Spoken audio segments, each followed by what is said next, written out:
Hey, this is Kristin Shaw with Airport Improvement Magazine, and I'm here with Christina Cassotis from Pittsburgh International Airport. How are you, Christina? I'm great. Thanks for having me, Kristen. It's nice to see you. So your home office today. Yes, we alternate in two week rotations for a lot of members of the team in order to make sure we're staying out through a quarantine period and keeping folks who don't have to be on site rotating in and out. So I'm on the team that's out right now. Makes a lot of sense. So it's clear that this situation with COVID-19 has wreaked havoc across the country and around the world. Mm-hmm. And but your calm demeanor and your communication skills suggest that we're going to get through it together. Tell me about your history of aviation and your love for it to start. Well, it must be hereditary. My dad was a pilot, flew in the Marine Corps. Actually, the first flight he ever took was in a training was a training flight. He grew up with not much and got a scholarship to MIT, left and joined the Marine Corps to become an aviator and flew A4s in the Vietnam War off an aircraft carrier, which I don't think I really appreciated until I saw video of what that must have been like, and because he never talked about it, right? And then, like a lot of aviators, military trained aviators in the U.S., he was recruited out by the commercial airlines, and so joined Pan Am. We moved to Hong Kong when I was young. And he was the navigator. You know, they used to have three in a cockpit, right? So he was navigator, and he was flying guys out of Vietnam for R&R weekends into Hong Kong. So we moved back to the States, settled in New England, and I grew up really with my dad as a pilot for Pan Am. And then later, he moved over to United when Pan Am sold its. In the old days, we called it the Far East routes, but now we would say Asia Pacific. And he actually died right before he retired. But so it's been a while. But I think it's just in my blood. I love aviation.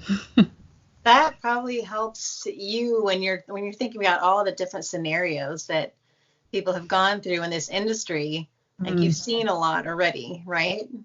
I would say so. I remember conversations at the dinner table, right? Should pilot unions own part of airlines? What did he think of the ESOP, and what was happening with Pan Am, and why was he making the transition to United? So I feel like we sort of grew up with that conversation around the dinner table, and strangely, I really had no interest in flying, but I love airports and felt that they were the places where people connected and came from all over the world and went to all over the world. So I started my career at Massport with Logan International Airport, and to me, it was just a dream job. I loved that I could be at the airport every day, and for the past 5 years have been so in Pittsburgh, and in between was doing a lot of consulting to airports around the world, and I am just really excited that there's finally attention on the fact that we are part of national critical transportation infrastructure. And I thought the CARES Act was a really good first step in acknowledging that we're actually a pretty critical part of the ecosystem. So we need to make sure that airports are taken care of as we move forward through this crisis. I love your passion for it. I've been in aviation and aviation tech now for 15 years on the journalism and marketing side, and it really is a fascinating place to be. Yeah, you get jet in your blood and you can't get rid of it, right? So, it's true. Yeah, I'm sure we can all make a lot more money doing something else, but oh well. I agree. So let's talk a little bit about what you're doing at Pittsburgh. And start with cargo, because cargo is big business in Pittsburgh. What are you doing to make sure that the cargo planes can still get in and out of your airport right now? Right. So we actually had quite a few questions from the press, not aviation press to be candid, but from press saying, well, why don't you just close? And we say, well, listen, guys, we still have to support cargo flights. We want to make sure that they've got access to the region. We want to make sure that our two military bases, we have the Air National Guard and the Air Force Reserve on our airport. So we've got a lot of responsibility to make sure that the facility is maintained and safe and operational for all of that. As far as cargo goes, we have FedEx and UPS, but we're also about to receive some of the overflow from some of the congestion that's going on in the more traditional cargo hubs. I understand that there's some issues with folks showing up at work in some of the major cities that are experiencing shortages in terms of their ability to get the cargo out. So we're talking to freight forwarders and airlines around the world who are interested in coming into Pitt as a relief valve, and we're positioning ourselves that way and hoping to see some stuff, I think, starting later this week or next. Yeah, if you think about all that's transported via cargo planes, there's so much that we need: food, medicines, medical supplies.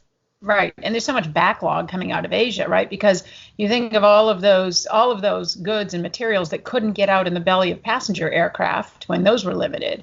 And it now needs to come in to the US. And so we're hoping to play our part and help the industry any way we can. And that's one of the ways. Yeah, this isn't a vanity exercise. This is actually critical infrastructure here. Yep. Yes, it is. Right, so at Pittsburgh, you have some construction projects that are in progress. Yeah. What are you doing now to adapt? So the only construction projects that we are going to be continuing on with are those that are grant funded or are critical infrastructure and related to safety. So we have a roof replacement on our central utility plant, for example. The major construction project, the terminal modernization program, we're still in design. So the real big trigger for that is when can we go to the bond market? And that will then inform when we can start construction. That, along with conversations with our airline partners we're working with carefully to make sure that we're going back out to the bond market at the right time and that we're starting construction at the right time. So the whole reason we needed the terminal modernization program was to right size and modernize. And we think that's going to be more critical than ever, actually. We were never about capacity enhancement. We were always about right sizing and modernizing, and we think that's going to be a very important project for our future and for the industries. So will there be a Primanti Brothers at the airport? There is one. We've had one at the airport for a year. So yes, I've been missing out. Yeah. For our viewers that aren't familiar with Primanti Brothers, they make these amazing sandwiches with homemade Italian bread and French fries and coleslaw and then some kind of meat or egg or something in the sandwich. It's all in one sandwich. The French fries, the coleslaw, everything is in the sandwich. Yes. And it's very popular in Pittsburgh, and we finally got one at the airport last year. So good enough reason to fly into Pittsburgh right there. When it's time, when we return to some sort of new normal, yes, that will be a good thing. We'll be happy to welcome people back.